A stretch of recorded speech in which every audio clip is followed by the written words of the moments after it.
comeback win from Russ and the Broncos at home in prime time. Everyone's writing him off. They decide not to trade Jeudy, not to trade Patrick Surtain. Russ is back, baby, and so are the Broncos. 19 touchdowns, only 4 interceptions. That leads the NFL. You got to give them all the credit in the world for winning these football games. On this 4-game winning streak, what is the mindset of this team? We haven't done anything. We've got a lot more to do. We're going the right direction, though. That's the exciting part.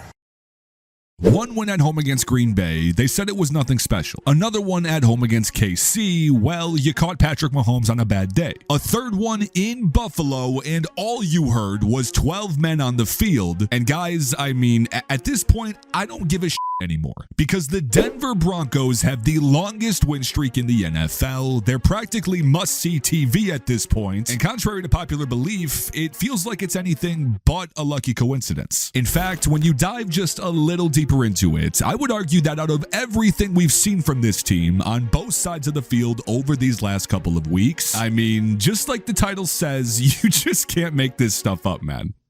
But before we get into that, today's video is brought to you by our friends at DraftKings. Ladies and gentlemen, I mean, you don't need me to tell you this, but we are very quickly approaching crunch time of the 2023 NFL season. And well, with the action heating up more and more week by week, our friends over at DraftKings Sportsbook, they can get you in on the action too. Because for any new customers who download the DraftKings Sportsbook app, use promo code DIGEST and bet just $5 will receive $150 in bonus bets instantly. And don't worry, because if you're already signed up at DraftKings like myself, you can get a no sweat bet if your same game parlay or SGPX doesn't hit with max reward limits applying. And of course, if sports betting isn't available in your state yet, you can still get in on the action with the DraftKings Daily Fantasy app. So once again, download the DraftKings Sportsbook app, use promo code DIGEST, and bet just $5 to receive your $150 in bonus bets instantly. That's promo code DIGEST only at DraftKings Sportsbook.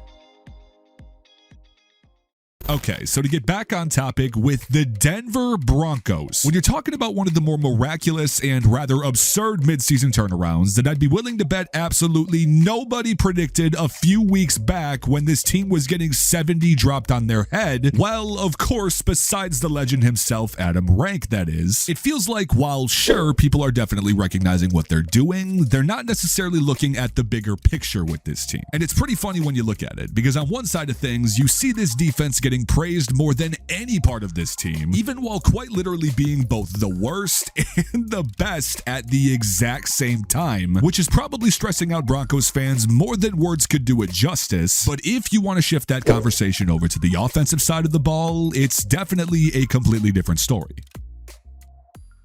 And to an extent, I get it, because when an offense only scores 7 total touchdowns through a 4-game stretch, you're typically not going to come out of that with 4 wins under your belt. I'm just saying. And sure, while there's definitely those needed areas for improvement on this side of the ball, like say poor execution from time to time, or even, let's just say they're rather inefficient red zone trips this season. But trust me, when you go just a little bit further into all of the film that we have on these guys, yeah, they're doing a lot more than some of the numbers would probably tell you. To start with this conversation, let's talk about the run game for this team real quick. Because, well, you could argue that on most nights in given situations, the three-headed monster of Javonte Williams, Jaleel McLaughlin, and Samaje Perine have undeniably been one of the most efficient backfields in all of football this year. Now, overall production-wise, I get it that you could say it's been lackluster given being the true definition pretty much of middle of the pack. But if you're going to say that about the run game, I would love to hear what you say about the air attack. Because breaking news, guys, the numbers, they don't always tell the entire story. Case in point right here, production-wise at least, you would probably think that the pass game is the Achilles heel of this Broncos offense. And well, the other side says that they have the 3rd most efficient quarterback and pass game in the entire league. So yeah, I'm gonna take the latter to talk about here. Because in terms of comparing the play of Russell Wilson from last season to this season, I mean, he is almost unrecognizable. From his pocket awareness to his patience, and of course his ability to extend plays better than almost anyone in the league, it's all relatively been night and day, and the stat line this season would testify to that more than I ever could. But while Russ definitely does deserve his flowers for what he's been able to do on the field this season, the element of coaching on the other hand, yeah, that can't go unnoticed either. Now, what easily stands out the most to me about Shawn Payton's coaching style is simply his ability to effectively feed the run and the pass game off of each other for a full 60 minutes. And you might ask, what stands out with him compared to the rest? Well, let's start with the pass game in this regard. Because when you watch Denver's air attack this season, and then, of course, you look at the numbers, they throw for the least total intended air yards downfield out of any team in the entire league. And I'm telling you this because, well, when you compare that to what they were doing last season, it's a pretty big difference. Now, does this stat mean much to you? I'd be willing to bet no. But what should mean something to you is the drastic jump that we're seeing in Russ's completion percentages this year, and again, it's almost due entirely to the transformation of this playbook and scheming. Because sure, we continue to see the heavy use of the short game find success for this team with simple concepts like screens, quick routes, comebacks, etc. But right alongside this, we also see the opportunities that Shawn Payton is looking to create by stretching defenses and secondaries with guys like Courtland Sutton, Jeudy, and of course Marvin Mims, and essentially with constantly rotating the use of all three levels of the field when you're talking about the air attack. It's not a coincidence that both through production and in terms of just getting open, this wide receiver core is seeing more success than they have in years on end. But even despite this short game reliance, don't think this team can't big play hunt either, because in fact, they're also one of the best in the league in this lens as well, and yeah, that's saying something.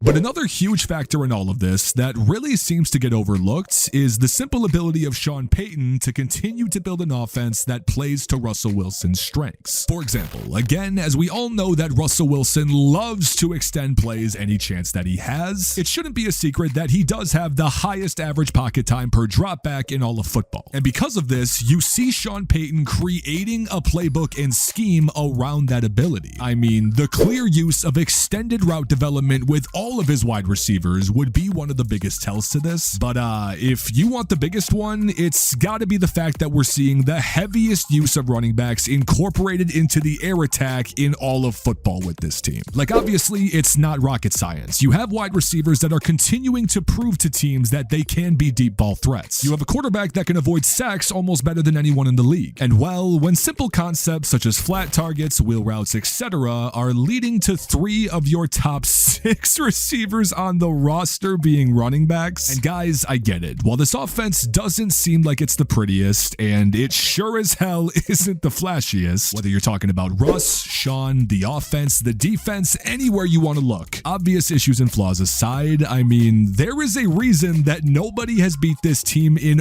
over a month, and I'm really curious to hear what you guys have to think of them. So please be sure to let me know in the comments what has surprised you the most from any aspect of this team so far this season. And of course, if you had to, predict what their final record will be, and even if we're going to be seeing them come playoff time. But once again, thank you guys so much for watching. I appreciate y'all more than anything, and I will see you guys in the next video.